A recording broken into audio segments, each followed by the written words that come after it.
This could be done by giving the cows or sheep very weak old germs to make them safe or immune for the future. One can imagine how dangerous this idea of giving people germs must have seemed in those days. Many scientists were angry about it, but they agreed to allow Pasteur to prove it by a public experiment. So here there was a public experiment where the bacteria was injected in a healthy human being. So let's see what were the results. So Pasteur collected some sheep, goats and cows and divided them into two slots. To one lot he gave injections of weak anthrax germs, the other lot was left alone. Then on a certain day, all the animals were injected with the most deadly anthrax germs that could be produced. On the third day after the experiment, a crowd of people gathered round the shed to see what happened to the animals. Pasteur, even though he was so sure of himself, must have felt nervous. All the 24 animals that had first been protected by weak germs were perfectly well. The deadly injection had done them no harm at all. So here what the experiment was, when everybody told him, no Pasteur, what you're doing is wrong, that is not the way you will trouble people, he told, I will assure you that I will surely help get a way in finding out a vaccine. So they collected sheep, goats, cows and they put them in a shed. Shed is a place where animals live. So they brought them together, they divided them in two portions. That they divided the animals in two parts. One animals were given weak in the sense that will not cause any harm for first day. And after few days the other slot, all the animals together were injected with the deadly bacteria of anthrax. And now Pasteur finally on the last day, after experimenting for few days, are there any changes?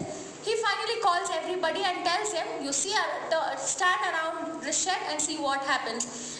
Pasteur, though he was so confident about what he was doing, felt nervous because the crowd was huge in number.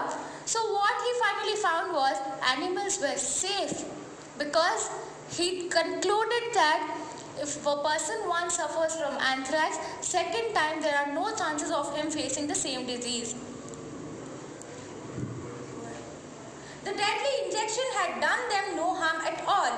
Of the other 24 animals, 22 were dead and the other 2 were dying. When the news spread that Pasteur had discovered a cure for anthrax, hundreds of people wrote to him for supplies of vaccine or weak germs, and then he had to turn his laboratory into a kind of small germ factory. So we already learned that he's called as he's discovered bacteriology, that is study of bacteria, right?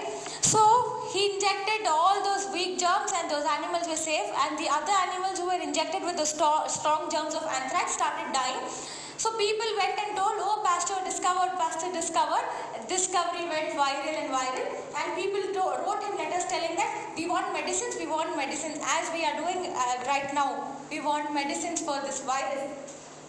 So finally, Pasteur started up with a germ factory medicine.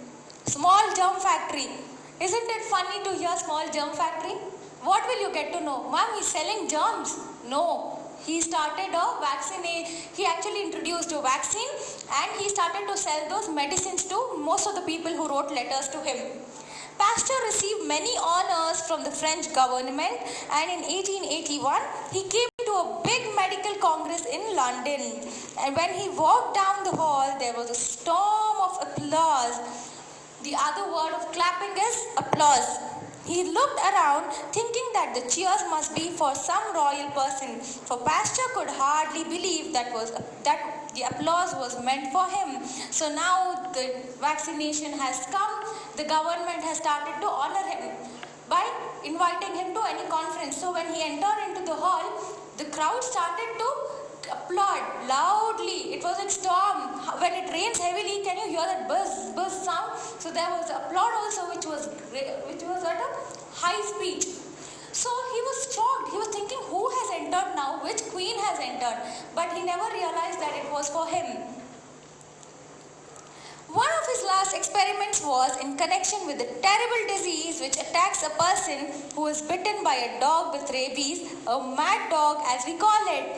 Yes, if somebody suffers from a dog bite, what is the very first thing you will come and tell me, ma'am, 21 injections near our navel. Isn't that scary? Yes, now it's very easy because we've got vaccine, but those days it would take away lives because a person would become mad after a dog bite, after a few days of it. So here, Pastor started working out on rabies. A dog bite disease is called as rabies. Keep that in mind. Don't get shocked when you hear the word rabies. Pastor had grown very sure about the power of inoculation, and he decided to try out the same idea in cases of rabies. So he did the same experiment what he had done for anthrax by injecting weak bacteria. At that time, nearly everyone died who was bitten by a diseased dog. If a dog was suffering from any disease and that dog went and bit any person, that person would surely die. In 1885, Pasteur made his first experiment on a young Alsatian boy who came to him in Paris covered with bites from a mad dog. It's a very important point to remember. Underline this point. In 1885, Pasteur made his first experiment on a young Alsatian boy who came to him in Paris covered with bites from a mad dog. So, for the very first time, his vaccine step started from a boy who came from Paris, and he was a boy who was bitten by a mad dog all over his body.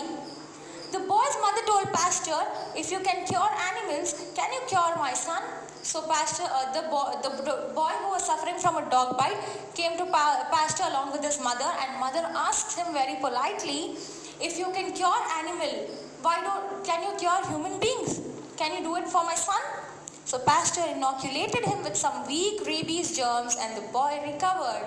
So what he did, he took the germs, that is the bacteria of rabies, and that was weak. It would not harm the body as soon as it was injected. He took that and he gave that rabies germs injection to the boy. Although Dr. Jenner had already discovered how to vaccinate against smallpox, he did not really understand about bacteria. See, there are few doctors who learn the procedure, who knows everything, but when you go and ask them a certain question, they'll be confused because they don't know what is the main cause.